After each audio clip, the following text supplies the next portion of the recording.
नमस्कार, मेरा नाम भाऊ तोरसेकर। आप देख रहे हैं प्रतिपक्ष। दोस्तों, 31 अक्टूबर और 31 अगस्त और 1 सितंबर को मुंबई में इंडी अलायंस की एक बैठक हुई थी, सम्मेलन हुआ था, जिसमें कुछ 26-27 पार्टियां कुछ थी। उसकी चर्चा बहुत हुई, लेकिन यह सम्मेलन ख़त्म होने के पहले ही पंतप्रधान नरेंद्र मोदी ने, प्रधानमंत्री ने, मानो इनके मीटिंग में एक चूहा छोड़ दिया कि संसद का विशेष अधिवेशन 18 से 22 सितंबर को होगा, जो अभी भी चल रहा है। उस दरमियान पुराने संसद भवन से सेंट्रल विस्टा में बने नए संसद भवन तक सब लोग पहुंच गए। हाँ, इधर थोड़ा चिल्लम चिल्ली तो होगा, उसमें कोई बड़ी बात नहीं है, क्योंकि हम सरकार के खिलाफ बोलते ही रहेंगे। सरकार सही हो या गलत हो, उससे हमें मतलब नहीं है। सरकार अच्छा करे या गलती करे, जो करेगा वो तो गलती है, ये हमने पहले तय किया है। और बाद में पूछते हैं कि क्या हुआ है, किसके बारे में आपको रिएक्शन चाहिए।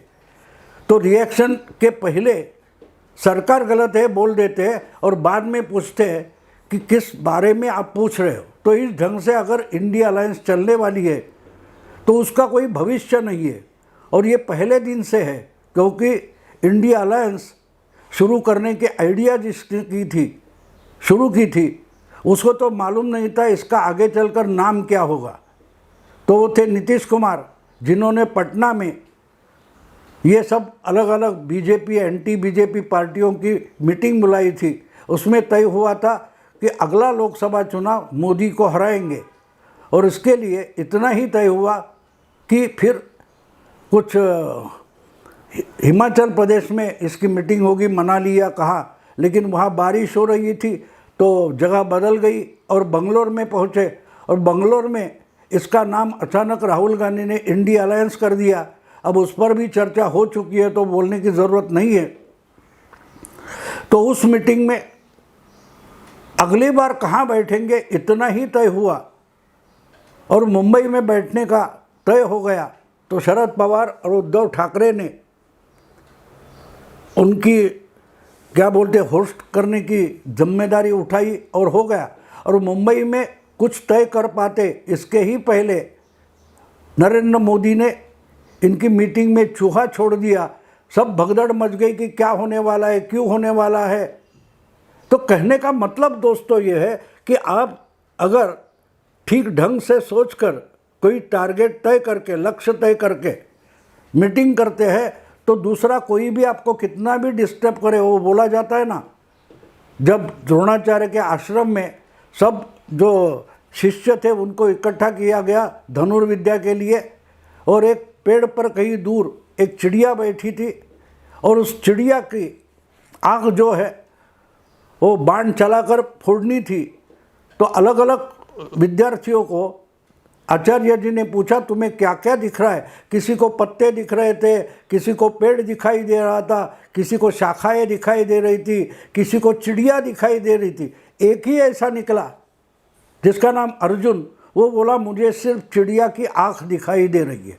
यानी टारगेट जो हम बोलते हैं उसका एक क्या बोलते हैं उदाहरण है कि अगर आपका टारगेट पक्का है, आपको क्या करना है ये आपको मालूम हो, तो आप कभी भी किसी भी आवाज़ से या आसपास जो चीज़ें हैं उससे विचलित नहीं होंगे।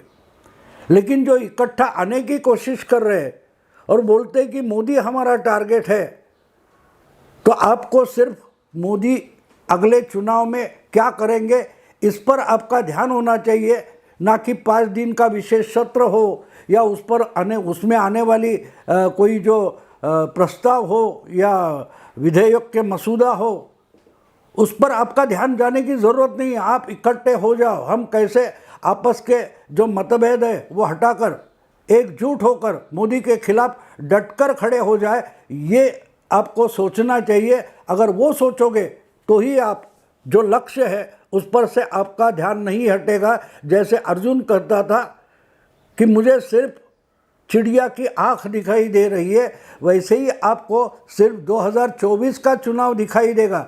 2029 में क्या होगा, मतदान फीमेल रिजर्वेशन आ जाता है, लेडीज़ रिजर्वेशन, तो क्या होगा, इस पर आपको विचलित होने की ज़रूरत नहीं, क्योंकि वो बहुत दूर की बातें हैं।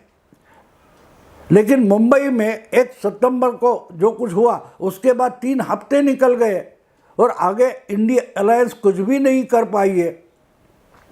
ना कि लोकसभा में या राज्यसभा में, संसद में स्पेशल जो सेशन हो रहा है उसमें भी इंडिया अलायंस अकेले एकजुट होकर काम करते हुए, बोलते हुए हमें दिखाई नहीं दे रही है। और तय कोई करता है, बिगाड़ कोई और देता है, पक्का कर देता है, एक दूसरा वो गिरा देता है। ये क्या चल रहा है? तो हमने जो इस वीडियो का हेडिंग दिया है, शीर्षक दिया है, ठन ठन भोपाल, बहुत मुझे लगता है कि 70 की या 60 की दशक में एक फिल्म आई थी, 3 बहुरानियाँ, जहाँ मेरा ख्याल है वो पृथ्वीराज कपूर की आखिरी फिल्म होगी।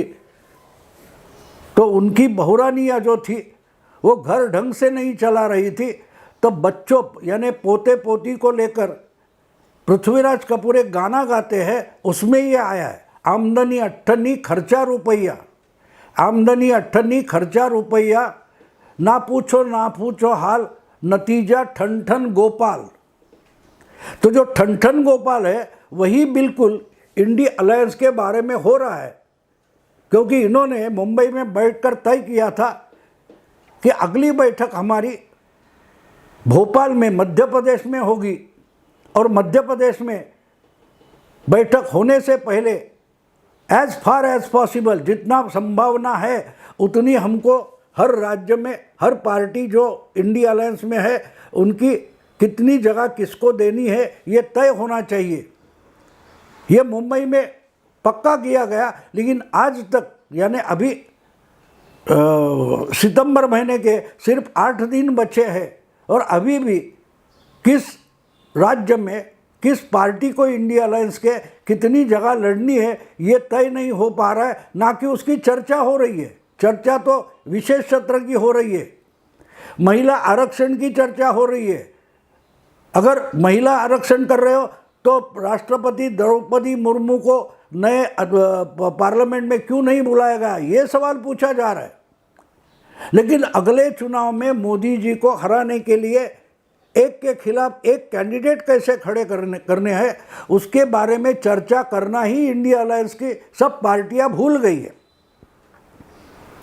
और देखिए क्या हो गया, मुंबई के बाद अचानक इंडिया अलायंस के एक बड़े नेता, मैं बड़े नेता इसलिए बोल रहा हूँ कि इंडिया अलायंस में जितनी पार्टियां हैं उनमें कांग्रेस के बाद अगर सबसे ज़्यादा लोकसभा के एमपी जिसके पास है वो पार्टी है डीएमके तमिलनाडु की, जिसके नेता एमके स्टैलिन है, और उन्होंने अपने लाडले बेटे को भी मिनिस्टर बना रखा है। जैसे यहाँ उद्धव ठाकरे ने अपने लाडले बेटे को अपने ही मिनिस्ट्री में मिनिस्टर बना रखा था, उसी ढंग से तमिलनाडु की गवर्नमेंट में एमके स्टैलिन ने, मुख्यमंत्री ने अपने लाडले बेटे उदयनिधि को मुख्यमंत्री बना रखा है। और उसने अचानक से ऐसा स्टेटमेंट कर दिया कि जिससे देश भर में बवाल उठ गया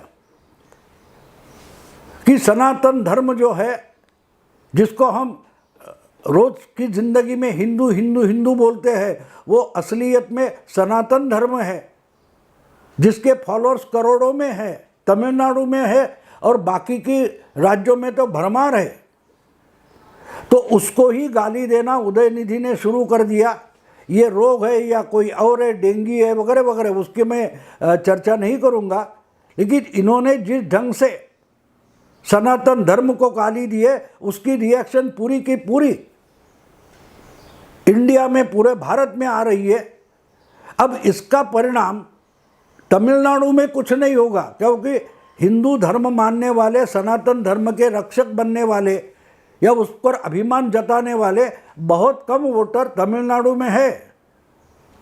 तो बीजेपी इस पर बवाल करेगी तो तमिलनाडु में बीजेपी का उसको फायदा ज़्यादा नहीं होने वाला है। लेकिन केरल से लेकर कन्याकुमारी तक और गुजरात से लेकर असम तक जो 80% से ज़्यादा हिंदू है उनको इससे फर्क पड़ता है, और जो बीजेपी को भी नहीं मानते लेकिन हिंदू धर्म मानते हैं, उनका इंसल्ट उदयनिधि ने कर दिया है, जिसका नुकसान बीजेपी को नहीं होगा, क्योंकि बीजेपी तो तमिलनाडु में बिल्कुल छोटी पार्टी है, उनका वोटिंग परसेंटेज कम है। लेकिन इसका जो खामियाजा है, इसका जो नुकसान है, वो बाकी पूरे के पूरे देश के राज्य में 80% वोटर के पास एक गलत सिग्नल उदयनिधि ने भेज दिया, जो इंडिया अलायंस का एक बड़ा पार्टनर है। और इसका परिणाम देखते हुए जिस ढंग से रिएक्शन आई है इंडिया अलायंस के और पार्टियों ने भी उदयनिधि के इस स्टेटमेंट से खुद को अलग कर दिया है कि भाई हमारा ये मत नहीं है, अगर नहीं है तो उसको चुप कराओ। वो चुप भी नहीं करा सकते, क्योंकि डीएमके इंडिया अलायंस के भरोसे चुनाव जीतती नहीं, लड़ती नहीं। तमिलनाडु में इंडिया अलायंस को यानी कांग्रेस को तमिलनाडु में चुनाव में वोट चाहिए तो डीएमके की मदद लेनी पड़ती है। लेकिन उसी कारण से राजस्थान हो, मध्य प्रदेश हो, छत्तीसगढ़ हो, तेलंगाना हो, जहाँ बहुत जल्दी 3 महीने में चुनाव होने वाले हैं, वहाँ तो उदयनिधि का जो स्टेटमेंट है उससे कांग्रेस को बड़ा खामियाजा उठाना पड़ेगा। बंगाल में हो, टीएमसी हो, टीएमसी के पास बहुत सारे वोटर कौन है? हिंदू है, जो हिंदू आस्था मानते हैं, हिंदू धर्म मानते हैं, यानी कि सनातन धर्म मानते हैं। इसीलिए तो बीजेपी ने इतना बड़ा बवाल उदयनिधि के स्टेटमेंट पर कर दिया, जिसका फायदा बीजेपी को तमिलनाडु में नहीं हो सकता, लेकिन बाकी जगह जो है वहाँ हो सकता है, क्योंकि उदयनिधि इंडिया अलायंस में है, और इंडिया अलायंस माने कि कांग्रेस की अलायंस, और कांग्रेस अलायंस हिंदू के खिलाफ है, सनातन धर्म के खिलाफ है। इसका जोर शोर से प्रचार बीजेपी ने शुरू कर दिया है, और इसका पहला परिणाम जो हम देख रहे हैं कि मुंबई के बाद इंडिया अलायंस की अगली बैठक, इंडिया अलायंस के 26-28 पार्टियों के नेताओं की अगली बैठक जो मध्य प्रदेश की राजधानी भोपाल में होने वाली थी, तो भोपाल में उसके होस्ट यानी मेजबान कौन थे? कमलनाथ, जो भूतपूर्व मुख्यमंत्री है और अगले चुनाव के बाद फिर से मुख्यमंत्री होना चाहते हैं मध्य प्रदेश में। उन्होंने किसी से भी पूछे बगैर भोपाल में होने वाली इंडिया अलायंस की मीटिंग ही टाल दी है, कैंसिल कर दी है, यानी कि होगी नहीं, ये डिक्लेयर कर दिया है। ना राहुल गांधी ने किया है, ना सोनिया गांधी ने किया है, ना मल्लिकार्जुन खड़गे ने किया है। उन्होंने, कमलनाथ ने अपनी पार्टी के हाईकमांड को भी पूछना आवश्यक नहीं समझा और अपने आप में ये मीटिंग कैंसिल कर दी है। ना इंडिया अलायंस को पूछा गया, जो कोर कमेटी बनी है, जो कोर कमेटी के एक मीटिंग दिल्ली में शरद पवार के निवास पर हो गई, उसमें भी इसकी परमिशन नहीं ली गई। लेकिन कमलनाथ ने अपने आप में घोषित कर दिया कि भैया ऐसे माहौल बन गया है कि अब भोपाल में मीटिंग नहीं हो सकती, क्योंकि अगर भोपाल में मीटिंग लेते हैं तो वहाँ एम.के. स्टालिन को बुलाना पड़ेगा, और अगर एम.के. स्टालिन आता है तो उसको काले झंडे दिखाकर सनातन धर्म का जयघोष बीजेपी करेगी, और उसका खामियाजा मध्य प्रदेश विधानसभा चुनाव में कांग्रेस को भुगतना पड़ेगा, कमलनाथ को भुगतना पड़ेगा, मध्य प्रदेश की कांग्रेस को भुगतना पड़ेगा, राजस्थान छत्तीसगढ़ की कांग्रेस को भुगतना पड़ेगा। इसलिए भोपाल में यानी राजस्थान, मध्य प्रदेश, छत्तीसगढ़ और तेलंगाना, ये 4 राज्य जहां बहुत जल्दी वोटिंग होने वाला है, वहां सनातन धर्म की निंदा करने वाले से साथ बैठने का दुष्परिणाम भुगतना पड़ेगा, तो वो तो बीजेपी को फायदा होगा। इसलिए कमलनाथ ने किसी से पूछे बगैर अपने अधिकार में ही इंडिया अलायंस की मीटिंग कैंसिल कर दी, और कोर कमेटी को तक नहीं पूछा। मतलब क्या होता? ठन ठन गोपाल यानी इंडिया अलायंस बनी तो ज़्यादा वोट पाने के लिए बनी है, लेकिन जितने वोट मिलेंगे नहीं, उससे भी घटेंगे। वो फिल्म का गाना जो मैंने बोला, 3 बहुरानियाँ, वो क्या है? आमदनी 8 खर्चा रुपया। आमदनी अठन्नी, खर्चा रुपया, ना पूछो हाल, नतीजा ठन ठन गोपाल। तो यहाँ हम भोपाल बोल सकते हैं, नतीजा ठन ठन भोपाल। यानी कमलनाथ अपनी एक्शन से और इंडिया अलायंस की मीटिंग कैंसिल करके बता रहे हैं कि भैया ऐसी इंडिया अलायंस अगर भोपाल में हो गई उसकी मीटिंग, सम्मेलन, तो हम चुनाव से पहले 2 महीने ही हार जाएंगे।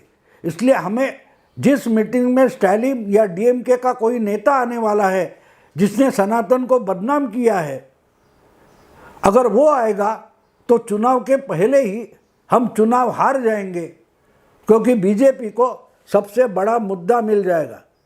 तो देखिए, पटना, बंगलुरु और मुंबई के बाद हासिल क्या हुआ है इंडिया अलायंस को? एक नाम मिला है, बाकी नतीजा ठन ठन गोपाल।